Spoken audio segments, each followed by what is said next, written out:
I paid for my sister's wedding. Not helped. Not contributed. I paid for it. Start to finish. And on the day of the wedding, I found out I wasn't even invited. No warning. No heads up. Just a text. 3 hours before the ceremony. At the time, I was sitting in my car outside the venue in Santa Rosa, still dressed in jeans and a t-shirt, thinking maybe I'd help wrangle the last-minute chaos before heading home to change. I'd been checking my phone all morning. Part of me was waiting for something, maybe a call from her, maybe a frantic message from the coordinator. Something normal. Something that made sense. Instead, I got a text from my sister, just 4 hours before she was supposed to walk down the aisle. Hey Emily. I meant to call sooner, but everything got so hectic. So, we ended up finalizing the guest list and decided to keep it couples only. I really hope you understand. It just made more sense for seating and vibe. Can't wait to celebrate with you after we get back from the honeymoon. Love you. I read it once. Then again. Then I just sat there, gripping my phone so tightly my knuckles hurt. I felt something cold settle in my chest. Like I was trying to process a language I didn't understand. Couples only? That's why I wasn't invited. I had spent 8 straight months holding her hand through every panic, every spreadsheet, every phone call. When the original planner quit, I stepped in. I helped her find a new photographer after the first one ghosted. I drove her to her dress fittings. I paid the deposit on the venue when her fiancé's parents needed more time. I covered the difference in catering when they switched menus last minute. I took on extra clients at the dental clinic just to handle all the stuff she couldn't afford on her own. Late nights. Weekends. Canceled brunches with friends. No real break. All for this one day. She cried when she found the dress, and when she realized she couldn't afford it, I swiped my card. No hesitation. You deserve to feel amazing, I told her. And I meant it. She hugged me that day, looked me in the eye, called me the best big sister in the world. Not once did she mention I wouldn't even be there. And now? She was telling me via text that I didn't make the cut, that I didn't fit the vibe. Could have gone in. I was right there. The sun was shining, guests were already arriving. I saw a few of them, people I recognized from stories or from Instagram posts. People who had nothing to do with this wedding beyond attending it. Laughing, smiling, adjusting ties and fixing hair. And here I was, parked 20 feet away, invisible. I thought about storming in, about making a scene. I imagined asking her face to face, "Are you kidding me?" After everything I did. But I didn't. Because deep down I already knew the answer. She didn't forget to invite me. She didn't forget anything. She made a choice. She wanted her wedding to look a certain way, feel a certain way, and I guess I didn't fit. I'm not part of a +1. I wasn't going to walk in on someone's arm in a matching outfit. I guess that made me the odd one out. I sat there for a long time, the AC humming. My fingers still wrapped around the steering wheel, frozen. I didn't cry. I didn't scream. I just shut down. There's a kind of betrayal that doesn't hit all at once. It leaks in slowly, like water through drywall. You don't even realize the damage until you're standing in it. It wasn't just the exclusion. It was the humiliation. The idea of sitting there alone in my car while everyone else walked into a party I paid for. They'd probably ask where I was. Someone would lie. Say I got sick. Or had a work emergency. Or, my personal favorite, she didn't want to make it about her. But I wasn't going to give them that story. I wasn't going to be part of their version of the day. So I put the car in drive and left. She wanted a picture-perfect wedding? Fine. She could have it. Just not with me in the background, quietly holding it together like always. Growing up, Brooke was the favorite. The golden girl. The charismatic one with the big laugh and the perfect hair. She made friends at the grocery store. Teachers adored her. She got away with everything. I was the older one. Quiet. Bookish. A little too blunt. The kind of kid people described as responsible. When they didn't know what else to say. I used to think that meant something. That being reliable counted for something. That if you gave enough, eventually it would come back around. But standing in that parking lot, looking at the venue through the windshield of my beat-up Honda, I realized something. Some people will take everything you give, and still act like you were never part of the picture. And sometimes the only way to matter is to stop showing up for people who only notice when you're not useful anymore. I used to sit at the kitchen table and pretend it didn't bother me, that my own birthday party invitations never came, that I was the only one in our neighborhood who didn't get asked to sleepovers, that no one saved me a seat on the bus. By middle school it was worse. Brooke had become the kind of girl who walked into a room and made everyone light up. Pretty, charming, magnetic in a way you couldn't fake. Teachers adored her. Neighbors complimented her. My mom once called her a natural-born joy. Me? I was the background noise, the quiet kid, the one who always blended in with the wallpaper. I wasn't mean. I wasn't loud. I didn't smell bad or wear strange clothes. I just didn't register. By high school I wasn't just ignored. I was actively avoided. The bullying didn't start with a bang. It was slow, quiet, like mold creeping up a wall. Accidental spills on my homework. Notes shoved in my locker with no signature. Snickers in the hallway when I walked by. No one ever said anything directly, but they didn't have to. I kept my head down, told myself I didn't care. I buried myself in schoolwork and part-time jobs.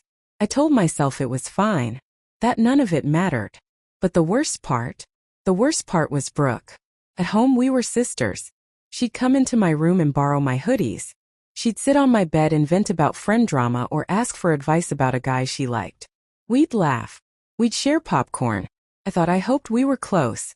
But at school? She pretended I didn't exist. I remember the first time it happened like it's carved in glass. Sophomore year. I was walking down the hallway with a stack of books in my arms. Someone, no idea who, stuck their foot out and tripped me. Everything went flying. My books, my binder, my self-respect. The hallway echoed with laughter. I scrambled to collect everything, face burning, palms scraped, trying not to cry. And then I saw her. Brooke. Standing just a few feet away. She had seen the whole thing. Our eyes met for half a second. I swear I saw something flash across her face. Maybe pity, maybe guilt. And then she turned away. Just walked off. Didn't say a word. Didn't help. Didn't even blink. That was the moment I realized. I wasn't just ignored. I was an embarrassment to her. I was the sister she had to erase in public to keep her perfect reputation intact. After that, I stopped expecting anything. And honestly, I thought I made peace with it. Once high school ended, things shifted. I went to college out of state, started fresh. New people, new job, new life. I found my own rhythm. Brooke changed too. Or at least I thought she did. She'd call me when she needed advice. She'd send texts when she was feeling overwhelmed. She even apologized once, sort of. You know how high school was, Em. Everyone was an idiot. I didn't know how to handle stuff back then. I let it slide. I wanted to believe her. We were grown-ups now, right? Adults. That stuff was behind us. But now, sitting on my couch in silence, staring at her message telling me I wasn't invited to her wedding because I wasn't part of a couple, I realized nothing had really changed. She still didn't want me around when it counted. She still didn't want to be seen with me. I wasn't part of her picture-perfect day because I didn't fit the image she wanted to project. And the worst part? I let myself believe we were close again. I let myself believe the version of her who called me the best big sister in the world was real. But just like in that hallway all those years ago, when it came down to it, she turned away. Again. I took a deep breath, my fingers clenched around the wine glass I'd poured myself as soon as I got home. It was supposed to be a celebration tonight. Not hers, mine. My freedom from all of this. The first call came an hour after the ceremony. I didn't answer. Then came the second. The third. By the seventh missed call, I knew she had figured it out. I didn't check the voicemails. Not right away. I wanted her to feel it. The moment she realized I wasn't going to show up this time. That she couldn't use me, and then quietly tucked me out of sight like an old receipt. I thought back to the day she got engaged. How she'd called me crying with happiness, screaming into the phone about how he'd proposed under the old oak tree in Marin. How she couldn't believe it was real. How I was going to be her rock through everything. And I was. God help me, I was. Through every meltdown. Every dress change. Every invoice and emergency call. I showed up. I gave so much. And when it came time to include me, she dropped me like I was nothing. Not even a seat in the back. Not even a mention. And I'm not doing it again. Not this time. She said I was going to be her maid of honor. Said she couldn't imagine doing any of it without me. Said I was part of everything. Apparently that didn't include the guest list. She let me pour my savings into her wedding. Let me take charge of the planning. Let me handle the crisis calls, the budget freakouts, the endless spreadsheets and seating charts. She let me pay for the dress, the photographer, the venue deposit, everything she said she couldn't afford. But she didn't find me important enough to actually be there. And she thought she could just slide that in with a text, 3 hours before the ceremony, and I'd take it. Like I always did. Like I was still that girl in high school, scrambling to pick up her books off the hallway floor while Brooke pretended not to know me. Not this time. I picked up my phone and opened our message thread. The first unread one was from around noon. Brooke. Hey, where are you? Then, Brooke. And please pick up. This is serious. Then, Brooke. I know you're mad but you don't understand. Everything is going wrong. I smirked and tapped open the thread, scrolling through the increasingly panicked messages. Brooke. The venue won't let us in. They're saying the final payment bounced. Brooke. Did you cancel something? Brooke. The caterer isn't here. They said they never got paid. Brooke. Emily, what did you do? Not something. Everything. I had made exactly one phone call after driving away from the venue. Just one. After reading her text, after sitting in my car for 10 full minutes letting the betrayal settle, I dialed the number on the back of my credit card. Hi. I'd like to dispute some charges on my account. Calm. Simple. Clinical. Yes, those are the ones, the venue, the florist, the caterer. I didn't receive any of the services. I'd like to cancel them immediately. And just like that, every pending payment disappeared. The vendors? They were expecting final checks. Now they were looking elsewhere for their money. The wedding? It was unraveling in real time. I could only imagine the scene. Brooke arriving at the venue expecting Pinterest perfection, only to be told the balance hadn't cleared. Watching guests arrive while nothing was set up. Waiting for food that never came. Seeing the DJ pack up his gear when the coordinator said payment wasn't confirmed. Wondering why the flowers looked so non-existent. I pictured her face. The confusion. The embarrassment. The moment the reality started to sink in. I took a sip of wine and smiled. The phone rang again. I answered on the third buzz. I didn't even get out a full hello before her voice hit me like a freight train. Emily, what did you do? I pulled the phone away from my ear, wincing. You're going to have to be a little more specific, I said, voice even. She was breathing hard, like she just sprinted a mile, or spent the last hour frantically trying to glue her dream wedding back together with duct tape and excuses. The venue, the caterer, everything is falling apart. Oh, I said casually, sinking into the couch. That sounds terrible. Don't play dumb, I know it was you. I tilted my head, my voice still calm. Sweet even. Brooke, what exactly are you accusing me of? You canceled everything. I sighed. Loudly. Like she was exhausting me. I mean, I wasn't invited. So it's really none of my business, is it? There was a beat of silence. I could feel her trying to twist the narrative, find an angle that made her the victim. I waited. And then, shockingly, she tried a different tactic. Okay, look. I get it, you're upset. But if you just fix this, call the vendors, pay them again, you can come to the reception. We'll pretend this never happened. I almost laughed out loud. Now I was invited? Now that everything had collapsed? Now that her perfect image was cracking in front of all those guests? Now that she needed my money? I let a long silence stretch. You know what, Brooke? I said finally, my voice light, almost cheerful. You made it clear I wasn't important enough to be at your wedding. So why should my money be? Emily, wait. Please don't. I hung up. The text started immediately. Brooke. You're seriously doing this? Brooke. You ruined my wedding. Brooke.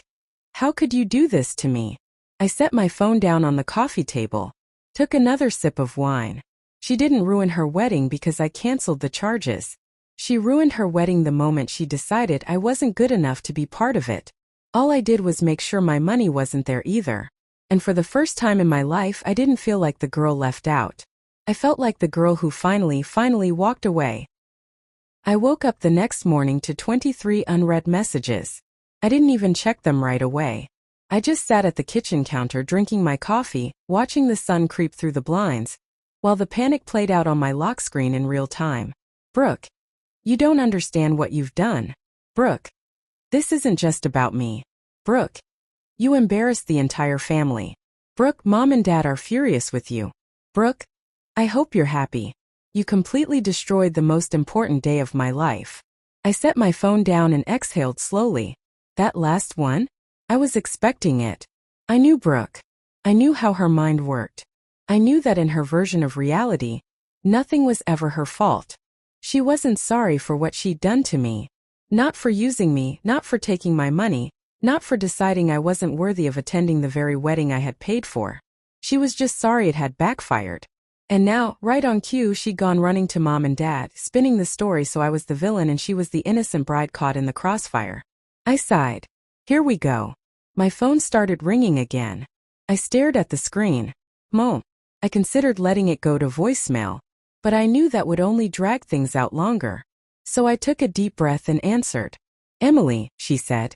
Sharp, disappointed. Her voice already carried the weight of an argument she had no intention of losing. What did you do to your sister? I almost laughed. Of course she didn't ask why. Just what? I don't know, I said coolly. What did Brooke tell you I did?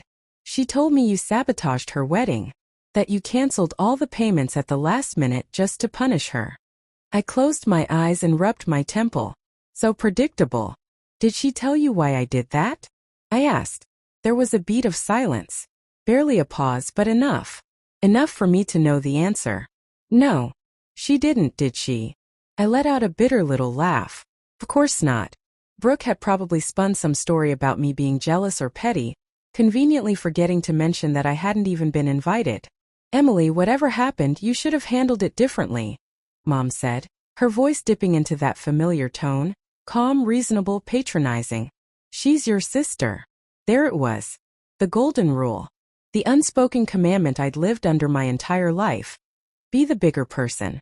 No matter how she treated me. No matter what she did. Forgive. Smile. Let it go. Keep the peace. And for the first time I didn't.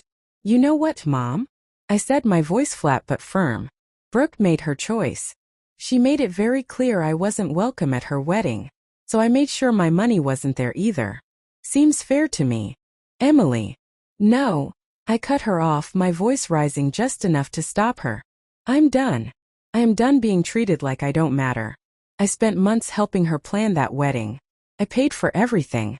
I sacrificed my time, my money, my life so she could have her big day. And she knew that. She knew. And still, she decided I wasn't worth being in the room. Silence. For the first time, Mom didn't have a quick answer. Because deep down, even she couldn't justify this. Emily. Her voice was softer now. Hesitant. I know you're hurt, but nothing, I snapped. I'm done fixing things. I'm done cleaning up after her. I'm done being the backup plan. If Brooke wants to play the victim, fine. Let her. But I'm not going to apologize for finally standing up for myself. Another pause. Then, so that's it? She asked quietly. You're just cutting your sister out of your life? I thought about that. And I thought about high school when Brooke pretended not to know me. I thought about all the years I spent being her shadow, her unpaid assistant, her emotional support system. I thought about every birthday, every family event, where I got overlooked while she got applause. And then I thought about that wedding. How she had hugged me while taking my money. How she had made promises with zero intention of keeping them. How she had known, the whole time, that I wouldn't be invited. And still smiled in my face. No, Mom, I said quietly. Brooke cut me out the moment she decided I wasn't important enough to be there. And I hung up before she could say another word. The relief hit me instantly. Like air after being underwater too long. Like shaking off a weight I hadn't realized I was still carrying. For the first time in years, I wasn't chasing anyone. I wasn't trying to explain myself. I wasn't holding the family together with tape and good intentions. I was just done. And it felt good. That night, I blocked Brooke's number. I didn't care what she had to say anymore. Not the guilt trips. Not the outrage. Not the half-baked apology she'd only offer because her social media took a hit. And I wasn't sorry. Not for canceling the payments. Not for walking away. not for finally choosing me. So I walked away. After everything I did, after everything she took, I finally chose myself. Some people might say it was harsh, that I should have just let it go. But honestly, I'm tired of always being the one who gets left behind and still shows up anyway. What would you have done? Was I wrong for pulling the plug? Or was this the first time I actually did the right thing? Let me know in the comments. I really want to hear your thoughts. And if this story hit home, please like the video, subscribe to the channel, and share it with someone who needs to hear it. Thanks for being here. And remember, sometimes the strongest thing you can do is walk away.